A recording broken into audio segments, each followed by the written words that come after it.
आज जो हम लोग मिशन आरोग्य रक्षक अभियान के तहत विद्यार्थी परिषद के द्वारा जो पूरे बिहार में चलाया जा रहा है, गांव-गांव में जाकर के लोगों का ऑक्सीमीटर के माध्यम से ऑक्सीजन लेवल एवं थर्मल स्कैनर के माध्यम से टेम्परेचर की माप की जा रही है।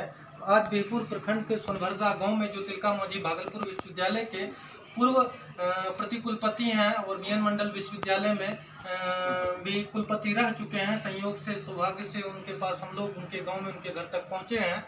तो सर से मैं जानना चाहूँगा कि सर जो कोरोना महामारी आया हुआ, ये दूसरा फेज जो आया हुआ है, इसमें कई प्रकार का अफवाह भी है। सरकार के द्वारा जो वैक्सीनेशन के लिए कैंप लगाया जा रहा है, गांव में जाते हैं कई लोग, हम लोग को देख करके भाग जाते हैं कि सुई देने के लिए आए हैं, वैक्सीन देने के लिए आए हैं। सर आप वैक्सीन लिए हैं क्या? जी हमने दोनों डोज वैक्सीन दोनों डोज ले लिया का दोनों डोज ले चुके। तो डोज लेने के बाद कुछ फीवर वगैरह कुछ आया था? मेरे को कुछ नहीं आया था। मिसेज को एक दिन हल्का फीवर आया था, लेकिन दूसरे दिन से बिल्कुल ठीक हो गई और सेकेंड डोज में तो कुछ ही नहीं हुआ। देखिए सबसे बड़ी बात है कि ये भ्रांतियाँ जो फैलाई जा रही हैं बिल्कुल गलत। हमारे पास और पूरे संसार में वैक्सीन के अलावा कोई दूसरा उपाय नहीं है कि इस वायरल डिजीज से लोग बच सकें।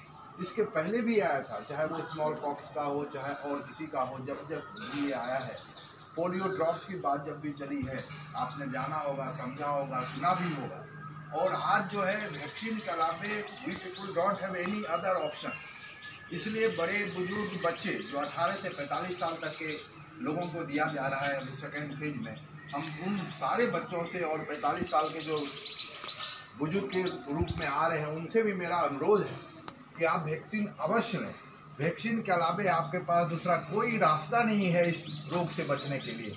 आपने देखा होगा पूरे देश में बड़े से बड़े नेता, बड़े से बड़े डॉक्टर जो इस बीमारी के जो है चपेट में आया, और उनका जैसे कि आप नाम मैं क्या लूँ, लेकिन सभी के प्रति मैं श्रद्धांजलि अर्पित करता हूँ। लेकिन बड़े बड़े लोग, इसलिए पैसे की जरूरत नहीं है। यहाँ सबसे अधिक जरूरत है कि किस तरह अपने आप को इस रोग से, इस महामारी से बचा सकते हैं। उसके लिए सबसे एक उपाय है कि एक डिस्टेंस मेंटेन करिए, कम से कम 2 गज की दूरी रखिए। मास्क जैसे अभी आप लोग सभी लगाएं, हम लोग सभी मास्क लगा के रखें। और साथ साथ सरकार के द्वारा जो दिया गया वैक्सीन है, उस वैक्सीन को समय से अवश्य लें। और दूसरा कोई रास्ता नहीं है, मैं बता दूँ। अगर कोई समझता है कि वैक्सीन लेने से हम मर जाएंगे, वैक्सीन लेने से नपुंसक हो जाएंगे, वैक्सीन लेने से ये प्रॉब्लम होगा, ये केवल भ्रांतियाँ हैं। अगर ऐसा होता तो पूरे संसार में वैक्सीन नहीं लगाया जाता। वैक्सीन सभी जगह लगाया जा रहा है और सभी उससे अधिक लोग सुरक्षित हो रहे हैं। मैं बता रहा हूँ कि वैक्सीन लेने वाले की अगर संख्या जोड़ी जाए, क्योंकि कहा जा रहा है कि 87% या 90% जो है हमारा कोविशील्ड हो या कोवैक्सीन हो, ये हमारा जो है अपने आप को सुरक्षित करता है।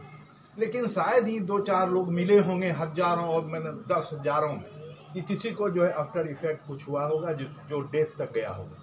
लेकिन ऐसा कोई नहीं ऐसा है। इसलिए मास्क को मैं यही सजेस्ट करता हूँ, यही सलाह करता हूँ, करवंद निवेदन करता हूँ। मेरी उम्र जिस दहलीज पे मैं खड़ा हूँ, कम से कम मेरी बातों पर विश्वास करिए और वैक्सीन अवश्य लीजिए। दूसरा कोई भी रास्ता नहीं है। इसलिए मास्क लगाना, 2 गज की दूरी रखना और वैक्सीन लेना, इसी के माध्यम से हम अपने आप को सुरक्षित रख सकते हैं। बहुत बहुत धन्यवाद आप लोग यहाँ आए और हमसे इंटरव्यू लिए। इसके लिए हम आप लोगों के प्रति आभार प्रकट करते हैं, खास करके विद्यार्थी परिषद का। और यह जो अभियान है, यह इसके स्वागत करता हूं मैं। और मैं कहता हूं कि सिर्फ यहाँ नहीं, हर एक गांव में जो विद्यार्थी परिषद के हों या और किसी समाज से जुड़े हुए जो यंगस्टर्स हैं, उन लोगों को एक अभियान चलाना चाहिए। और जहाँ जहाँ ये भ्रांतियाँ फैली हुई है, उस भ्रांतियों को दूर करने का प्रयास करना चाहिए। 1 मिनट मैं इस पर बता दूं सर कि विद्यार्थी परिषद के द्वारा पिछले 1 जून से पूरे बिहार में 500 टीम निकली हुई है, जो गांव-गांव में जा कर के उनका स्क्रीनिंग कर रहे हैं। इस कार्यक्रम का दूसरा उद्देश्य ये भी है, कोरोना को लेकर के जहां समाज में एक नकारात्मक वातावरण है, तो हम पूरी सुरक्षा के साथ हम लोग भी मास्क पहन के जाते हैं। हाँ, जाना ही चाहिए। तो उनका जांच करते हैं, तो उनके मन में जो डर है, उस डर को भी खत्म करने का प्रयास करते हैं। जहां एक दूसरे से मिलने से डरते हैं, वो करना चाहिए, दूरी मेंटेन करना चाहिए। लेकिन मुझे लगता है इस कार्यक्रम से समाज में, पूरे बिहार में आज 5 तारीख हो गया, एक सकारात्मक वातावरण का निर्माण हुआ है।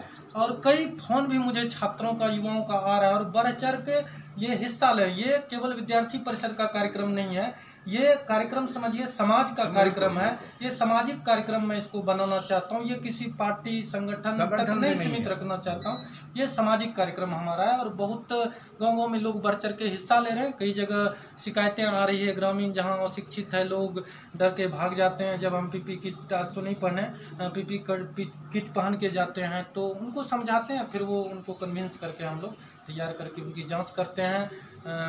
वैक्सीन के लिए रजिस्ट्रेशन भी करते हैं, स्लॉट बुकिंग करते हैं। तो इस प्रकार का कार्यक्रम हमारा पूरे बिहार में चल रहा है। 7 तारीख तक पूरे बिहार में 10 लाख लोगों तक पहुंचने का है।